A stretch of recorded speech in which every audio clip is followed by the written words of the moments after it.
I never thought a 1-year anniversary could turn into the breaking point of a relationship. For the past 12 months, Liam had been everything I thought I wanted. Charming, funny, attentive, and genuinely sweet. We met through a mutual friend who insisted we'd vibe instantly. And, surprisingly, we did. He had that kind of easy energy, the kind that made you laugh even on your worst days. And I was drawn to it like a moth to a flame. Liam worked as a digital content creator. His whole life revolved around YouTube, TikTok, and all those platforms I barely understood. At first, I admired his creativity. He'd spend hours scripting out silly skits, filming in our apartment, and editing late into the night. I always told him I appreciated how passionate he was about his craft, even if I didn't always get the jokes. Most of them were light-hearted pranks or absurd parodies, the kind of content his followers loved. I wasn't his target audience, but I supported him. He used to say I grounded him. I brought the quiet to his chaos, the calm to his storm. I'm a first-grade teacher. Structure and patience are my life.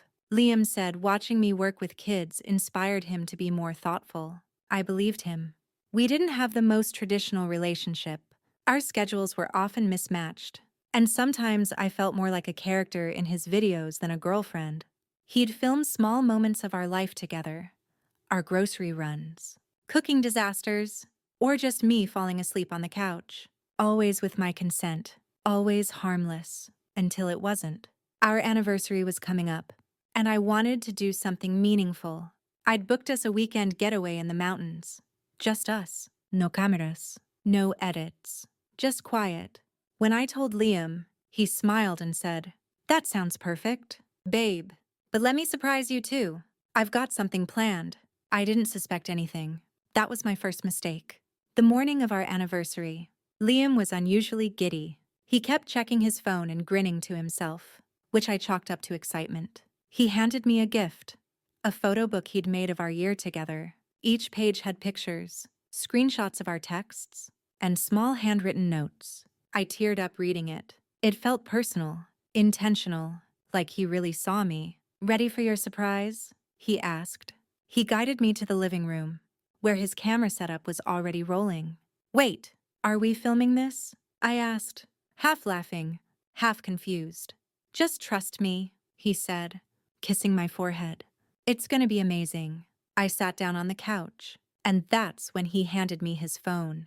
"Read these," he said, a mischievous twinkle in his eye. I started scrolling through a text conversation between him and someone named Sasha. The texts were flirtatious. No, beyond flirtatious. They were sexual. At first, I thought maybe I'd misunderstood. But then I saw my name. He had written, "Emma's clueless. I could sneak out tonight." My heart dropped. "What is this?" I asked, my voice already shaking. Liam laughed. Actually laughed. "Babe, it's fake. It's a prank. Sasha's not real." I wrote all of it myself. I didn't speak. I couldn't. My body felt frozen. "It's a reaction video," he explained. Still grinning. "I wanted to see how you'd react. My followers will go nuts over it." I stared at him, trying to process. "You made up fake cheating messages on our anniversary to film my reaction." He frowned. "It's just a joke. Emma, come on." "It's content." And just like that, something inside me cracked. I stood up, still holding his phone like it was something poisonous. My hands were trembling, but I wasn't sure if it was anger, shock, or heartbreak. Maybe all three. "Emma," Liam said, trying to laugh it off. "Don't be mad. Seriously, it's not real. I thought you'd freak out a little, then laugh when you realized it was fake." I stared at him. "You thought I'd laugh. It's supposed to be funny. Everyone does pranks like this. You always say I should include more real-life stuff." You thought faking infidelity was real-life content." He stopped talking. For the first time in the 10 minutes since this ridiculous reveal, he looked unsure. "I thought you'd get the joke." I let out a quiet, humorless laugh. This wasn't a joke. This was betrayal wearing a costume. "Come on, Emma. Don't be dramatic." That word, dramatic, hit me like a slap. I didn't yell. I didn't cry. I just stared at the man I thought I knew, suddenly seeing someone else. Liam, you set up a camera. You created fake sexts. You wrote that I was clueless on the day we were supposed to celebrate our relationship, but it's all fake, he insisted, his voice rising in frustration. It's not like I actually cheated. It's a prank. I sat back down, slowly, like my knees had given out. Do you even understand what this does to someone? What it feels like to read those messages, to see that name, to feel that twist in your stomach. Even if it's fake, my body didn't know that. My heart didn't know that. He opened his mouth, but I held up a hand. I need time, I said. I need space. I need to not be in this room right now. He followed me as I walked toward the bedroom. Emma, wait. Please don't overreact. It was just supposed to go viral. That's it. I'll delete the footage. I won't post it. I swear. I turned to face him. You were never going to tell me it was a prank unless I reacted big enough for the camera. Were you? He hesitated. That hesitation answered everything. I stayed at my sister's place that night. I didn't take anything except my purse and keys. She asked what happened. And when I told her, she stared at me like she couldn't believe it either. He thought that was funny, she asked, pouring me a glass of wine. I guess he thought it'd make a good video.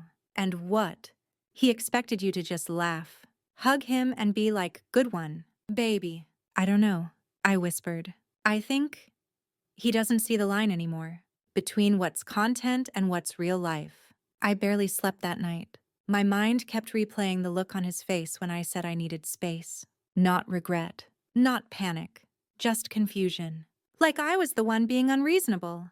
By the next day, the photo book he gave me felt like a cruel setup, a way to lower my guard, to make the prank hit harder. That hurt more than the messages. The following afternoon, he texted me nonstop. Voicemails, messages, even a video of himself apologizing with some sad music in the background. I didn't answer. Then he sent a text that made me freeze. I didn't mean to make you feel hurt, but this is kinda what people do now. It's the price of being with someone in content creation. I thought you knew that. And just like that, I realized maybe I didn't know Liam at all. I didn't respond to Liam's message. I couldn't. There was something so cold in the way he said it. Like my hurt was just a side effect of his career. Like my pain was an acceptable sacrifice for a good engagement rate. I spent the rest of that weekend in a strange fog. I tried to distract myself. Cleaned my sister's kitchen twice. Folded laundry that wasn't mine. Even organized her spice rack alphabetically. Anything but thinking about Liam. But he wasn't easy to block out. Monday morning, I woke up to a dozen DMs from mutual friends. One of them, Noah, sent a message that simply read, "Hey, you okay? I saw Liam's story. If you need to talk, I'm here." I opened Instagram with shaking hands. Liam had posted a black and white selfie, captioned, "Sometimes jokes go too far. I messed up. Hoping she forgives me." Below it, thousands of comments, some sympathetic, some cruel, some asking for the video, and worse, some defending him. It's just a prank. Lol.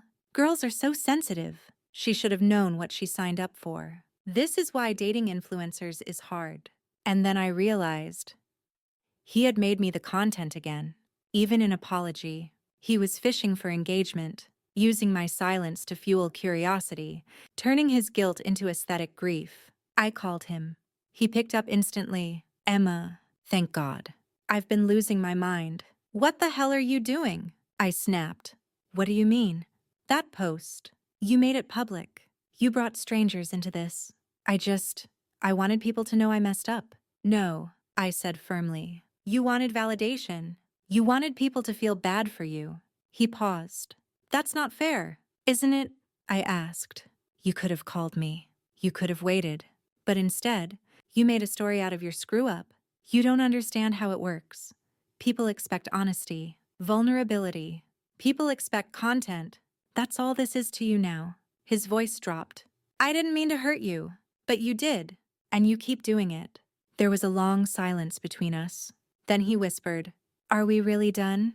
I didn't answer right away, because truthfully, I didn't know. I still loved him, even now. With all the hurt, Part of me wanted to believe he was still the man who made me laugh when I had bad days, who remembered how I liked my tea, who kissed my forehead while I graded papers late at night. But love isn't always enough when trust is broken. The next few days were quiet. I went back to work, tried to smile at my students like my world wasn't unraveling behind my eyes. Every night, I'd sit on my sister's couch and scroll through old pictures. The weekend getaway I had planned, canceled. The framed photo of us at the lake, turned face down. Then, one night, I received a package. It was from Liam. Inside was a small box with a flash drive and a note. I deleted the footage. I didn't post it anywhere, not even backup copies. I'm sorry. I just wanted you to see I meant it. There was no grand gesture, no flowers, no go viral apology, just a quiet envelope and a file that simply said, deleted. For real. MP4. I didn't plug it in. Not yet. Because deep down, I was still trying to figure out what forgiveness even looked like in a world where love and content had become so dangerously entangled. I kept that flash drive on the edge of my nightstand for a week. I'd glance at it before going to bed, wondering if it held a real apology or just another performance. In the end, I never opened the file. I didn't need to. His actions had already told me everything I needed to know. Liam didn't reach out again after that. No texts, no emails, just silence. At first, it felt like a void, an echo where his voice used to be. But as the days passed, that silence began to feel like space. A space I needed, a space that allowed me to breathe again. The people around me responded in different ways. My sister was furious on my behalf. She wanted to blast him on her own socials. But I begged her not to. I don't want more noise, I said. I just want peace. My coworkers were more subtle. One brought me coffee every morning. Another left little sticky notes on my desk with sweet drawings from her kids. Even my students, without knowing anything, seemed to sense something had shifted in me. One afternoon, a little boy named Theo handed me a crumpled drawing of a big red heart and said, "For you, Miss Emma, in case your smile needs help." That made me cry in the teacher's lounge. I wasn't sure what I was grieving more, the loss of the relationship or the loss of who I thought Liam was. Because when I looked back, I saw all the signs I had ignored. The way he sometimes exaggerated things I said for a punchline. How he once filmed a private argument and used it in a relationship roast video. The way he always said, "Relax, it's just content." I had relaxed too much. I had let my boundaries blur for the sake of love. But love should never require erasing yourself. One Friday evening, 3 weeks after everything fell apart, I got a message from Noah, the mutual friend who had reached out before. He was checking in again, asking if I wanted to grab coffee and catch up. I hesitated. Part of me didn't want to be around anyone who reminded me of that chapter. But Noah had always been kind, level-headed, the kind of guy who never laughed at someone else's expense. So I agreed. We met at a small cafe downtown. I wore a sweater I hadn't worn since before Liam. Something about reclaiming it felt symbolic. Noah gave me a warm smile as I walked in. "Hey, stranger." We talked for over 2 hours. Not about Liam, not much anyway, but about life, work, books, and our shared love of terrible reality TV. I laughed more in that one evening than I had in the past month. And as I walked home, coffee in one hand and the wind tugging at my scarf, I realized something important. I wasn't broken, bruised. Yes, betrayed. Absolutely, but not broken. The next day, Liam uploaded a video titled, "When You Hurt the Person Who Believed in You." I didn't watch it, but my phone buzzed with messages from people who had. Some said it was heartfelt, others said it was damage control. But the message that stayed with me came from a follower I didn't know. "You don't know me, but I saw what happened. I've been there too, and I just want to say, your silence speaks louder than any viral video. Thank you for reminding me that we can walk away." And that's when I knew. I had already told my story, just by choosing not to let someone else write it for me. A month after everything ended, I finally moved back into my own place. My sister offered to help, but I told her I needed to do it alone. It felt like a personal reset, packing away the remnants of a shared life and deciding what deserved to come with me. As I unpacked, I found the photo book Liam had given me on our anniversary, the one filled with sweet captions and memories. For a second, I held it in my hands, unsure whether to toss it or keep it. In the end, I placed it in a box marked lessons, not trash, not treasure, just something I had to live through. That night, I sat on the floor of my living room, surrounded by half-open boxes and takeout containers. I felt free, not happy. Exactly, but free. And then the doorbell rang. I wasn't expecting anyone. When I opened the door, it was Liam. He looked different, a little thinner, eyes tired. He held nothing in his hands, no flowers, no gifts, not even his phone. "Hey," he said, voice low. "I know I shouldn't be here, but I needed to see you. One last time. Not to win you back, just to talk. Please." I stepped aside. We sat opposite each other on the couch, the silence thick between us. "I've been in therapy," he started. 2 weeks now. It's not much. But I realized something. For a long time, I confused love with attention. I thought if people liked the stories I told, then I mattered. But I didn't realize I was turning real people into props. "Especially you." I said nothing. He took a deep breath. "You weren't just my girlfriend. You were the only real thing in my life, and I disrespected that. I know sorry won't fix it. I don't expect forgiveness, but I wanted you to hear me say that. You deserved better." That almost broke me, because he sounded sincere, and because part of me still missed him. "I did love you," I whispered. He nodded. "I know. I didn't know how to carry that properly." We sat in silence for a while after that. Not awkward, just quiet. A different kind of quiet than we'd ever shared before. When he stood to leave, he turned and said, "I won't post anything about this. Ever. This moment, it's yours." And he kept his word. No cryptic captions, no dramatic videos. Just silence.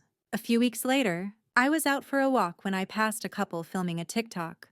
The guy was pretending to fall while his girlfriend laughed. I paused and watched them. They seemed happy. Maybe they'd talked about the prank first. Maybe it was real. I didn't know. But for the first time in a long while, I didn't feel bitterness. Just clarity. Love isn't something you capture in 30 seconds for a trend. It's in the parts no one sees. The quiet support. The private apologies. The choices made without an audience. Liam had taught me a painful, necessary truth. Love should never come second to a camera. And more than anything, I'd learned to protect my peace like a boundary, not a luxury. Months passed. Spring melted into summer, and with the change of seasons came a quiet sort of healing. I wasn't waiting for closure anymore. I had made peace with what happened, not because it didn't hurt, but because I had stopped letting it define me. Liam faded from my daily thoughts. I didn't stalk his socials. I didn't revisit old photos. I didn't even talk about him much, unless someone asked directly. He became what some people were always meant to be. A lesson, not a lifetime. My life became beautifully simple again. Mornings with coffee and sunlight spilling into my apartment. Afternoons filled with sticky-fingered hugs from students. Evenings with books. Long walks. And the sound of peace. And then one night, I went on a date. It wasn't a big deal. Just dinner with someone I met through a coworker. His name was Alex, and he didn't ask if he could film me. He didn't try to make me laugh for views. He asked how my day was, then really listened. At the end of the night, he walked me home and said, "You're easy to be around." And I realized I hadn't felt that in a long time. I don't know where my story goes from here. I'm not tying it up with a bow, not rushing toward a new love story just to replace the old one. I'm okay being in the in-between. But here's what I do know. Real love doesn't need to be proved online. It doesn't test you just to film your reaction. It doesn't blur the line between truth and content. And most of all, it doesn't come wrapped in apologies that only exist for public approval. So to anyone listening who's ever felt like their pain was minimized for the sake of entertainment, please hear this. Your boundaries are valid. Your silence can be powerful. And walking away isn't weakness. It's wisdom. You've heard my story. Now I want to hear yours. Have you ever had to choose between love and self-respect? Between being seen and being safe? Tell me in the comments. And if this story spoke to you, If it reminded you of something you've been through, don't forget to subscribe. There's more to come, more voices, more truths, more moments that matter, because love isn't a performance, it's presence. And this was mine. Thanks for joining me today here on Love on Reddit. If today's story resonated with you, don't forget to give this video a thumbs up and subscribe to our channel for more real, heartfelt stories every week. I'd love to hear your thoughts. Share your experiences or feelings in the comments below. Remember, love isn't always perfect, but every story matters. See you soon, and take care of your heart.